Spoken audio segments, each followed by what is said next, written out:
నాకన్నట్టు చూసి వచ్చాను ఇప్పుడే రెండోసారి. మూడోసారి కూడా చూద్దాం అనుకుంటున్నాను కుదిరితే, ఖాళీ ఉంటే దొరికితే.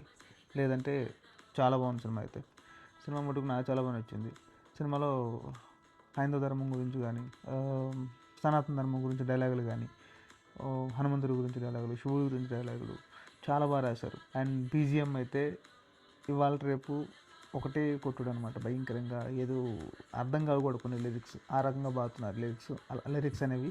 ఆ లిరిక్స్కి అంతలా బాగుతున్న టైంలో ఒక హిందూ మంత్రాలు తీసుకొని సనాతన ధర్మంలో ఉన్న మంత్రాలు తీసుకొని ఆ శివతాండవాలు కానీ వాటన్నిటి గురించి భయంకరంగా బీజిఎం ఇవ్వడం అనేది చాలా గొప్ప విషయం. తమనానికి గ్రేట్ అనుకోవచ్చు. మెయిన్ థింగ్ అయితే ఈ రివ్యూలు ఇచ్చేవాళ్ళు మాటలు అసలు నమ్మద్దు. ఆ రివ్యూలు ఇచ్చేవాళ్ళు వాళ్ళు మూడు మూడు సంవత్సరాలు కలిసి కష్టపడి సినిమా తీసిన దాన్ని 3 గంటల సినిమా తీసి వచ్చి 3 నిమిషాలు ఎక్స్ప్లెయిన్ చేస్తాడు నీకు. వాడు ఎంత నాలెడ్జ్ ఉంటే చేస్తాడు చెప్పది. వాడి నాలెడ్జ్కి నిన్న ఒకడైతే సినిమా గురించి ఎక్స్ప్లెయిన్ చేస్తూ రివ్యూ ఇస్తూ వాడి పేరు ఎందుకు అన్నాడు. స్టార్టింగ్లో మురళీమోహన్ గారు ఏదో అన్నారు, ఆ డైలాగ్ ఏదో అన్నాడు శివుడి గురించి. నాకు అసలు ఆ డైలాగ్ అర్థం కాలేదు అన్నాడు. అర్థం కానప్పుడు రివ్యూ ఎలా ఇస్తావురా? రివ్యూ ఎలా ఇస్తావు?